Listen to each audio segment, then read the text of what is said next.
Good evening, and thank you for joining us. Tonight we are reading a story from the Brothers Grimm. This story is titled The Wonderful Musician. There was once a wonderful musician who went quite alone through a forest and thought of all manner of things. And when nothing was left for him to think about, he said to himself, "Time is beginning to pass heavily with me here in the forest. I will fetch a good companion for myself." Then he took his fiddle from his back, and played so that it echoed through the trees.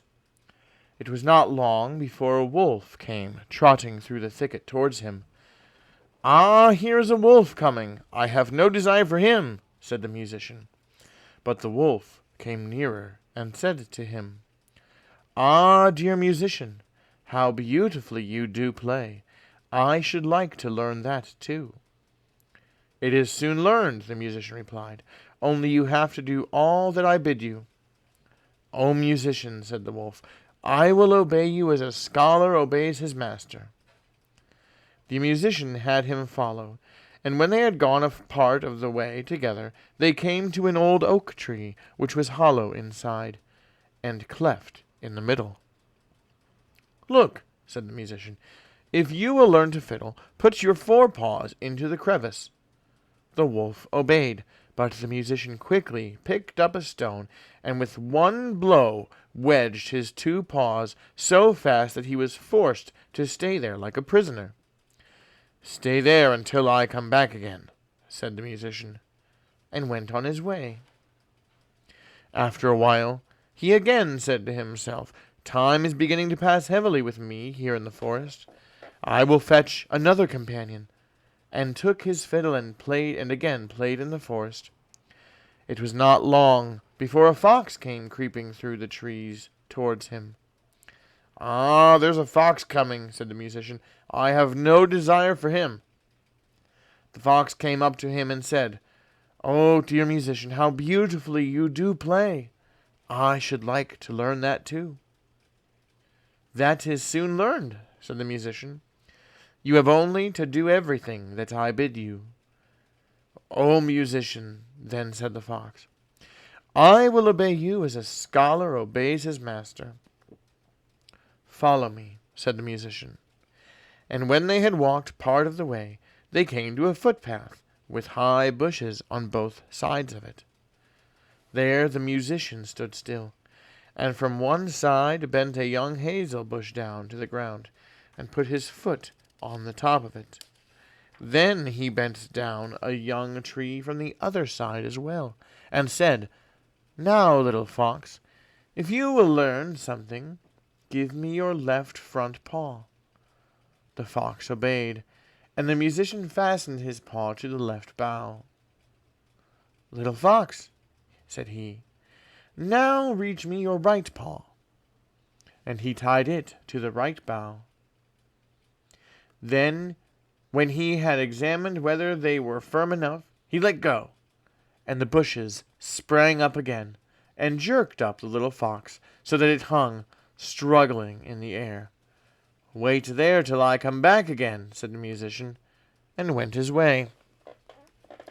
Again he said to himself, "Time is beginning to pass heavily with me here in the forest. I will fetch another companion." So he took his fiddle, and the sound echoed through the forest. Then a little hare came springing towards him. "Why, a hare is coming," said the musician. "I do not want him." "Ah, dear musician," said the hare, "how beautifully you do fiddle. I too should like to learn that." "That is soon learned," said the musician. "You have only to do everything that I bid you." "O musician," replied the little hare, "I will obey you as a scholar obeys his master." They went a part of the way together until they came to an open space in the forest, where stood an aspen tree. The musician tied a long string around the hare's neck, and the other end of which he fastened to the tree. "Now, briskly, little hare, run 20 times around the tree," cried the musician, and the little hare obeyed. And when it had run around 20 times, it had twisted the string 20 times around the trunk of the tree. and the little hare was caught. And let it pull and tug as it liked, it only made the string cut into its tender neck. "Wait there till I come back," said the musician, and went onwards. The wolf, in the meantime, had pushed and pulled and bitten at the stone, and had worked so long that he had set his feet free, and had drawn them once more out of the cleft. Full of anger and rage, he hurried after the musician, and went to tear him to pieces. When the fox saw him running, he began to lament, and cried with all his might, "Brother Wolf, come to my help! The musician has betrayed me!" The wolf drew down the little tree, bit the cord in two, and freed the fox, who went with him to take revenge on the musician. They found the tied-up hare, whom likewise they released, and then they all sought the enemy together. The musician had once more played his fiddle as he went on his way, and this time he had been more fortunate. The sound reached the ears of a poor woodcutter, who instantly, without a thought, gave up his work and came with his hatchet under his arm to listen to the music. "At last comes the right companion," said the musician, "for I was seeking a human being, and no wild beast."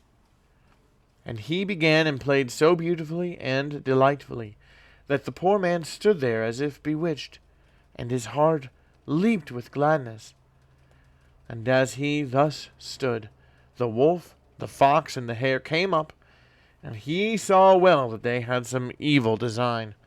So he raised his glittering axe, and placed himself before the musician, as if to say, "Whoever wishes to touch him, let him beware, for he will have to deal with me." Then the beasts were terrified, and ran back into the forest. The musician, however, played once more to the man out of gratitude, and then went onwards. The Wonderful Musician from the Brothers Grimm. Thank you so much for listening. Good night, everybody.